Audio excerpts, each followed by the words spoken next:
Patay ang isang preso matapos pagsasaksakin ng mga kapwa niya inmate sa Bilibid.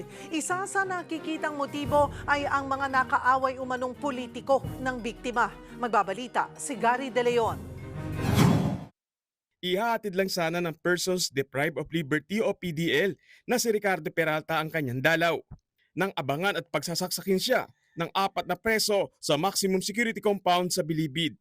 Ang mga salarin, mga miyembro umano ng Sige-Sige Sputnik Gang. Nagkaroon din ng komosyon kung saan 2 PDL mula sa grupong BCJ ang nasugatan. Agad namang naawat ng mga gwardya ang gulo pero dead on the spot si Peralta sa dami ng saksak sa katawan. Habang itinakbo sa ospital sa Muntinlupa ang 2 sugatang PDL na miyembro ng BCJ. Kwento ng kaanak ni Peralta, laking gulat na lang nila nang mabalitaan ng sinapit ng biktima na nadalo pa nila. Kapag kalabas ng dalaw niya, tapos pag balik niya, yun, sinaksak na daw siya.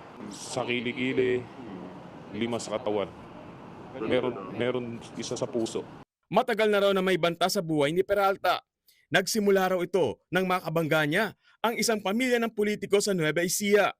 Ibinibintang daw kay Peralta ang pagpatay sa kamag-anak ng politiko. Ayon sa source ng News 5, matagal nang tinatarget si Peralta pero hindi raw makakuha ng pagkakataon ng papatay rito dahil sa higpit ng seguridad sa Bilibid. Leader daw si Peralta ng isang gun for hire group. Kadalasang kliyente raw nila ay mga politiko. Natatakot tuloy ang pamilya Peralta dahil sa banta kay Ricardo. Katunayan, kamamatay lang ng misis ni Peralta ng baril nito. Tingin nila unti-unti nang inuubos ng galit na politiko ang pamilya ni Peralta.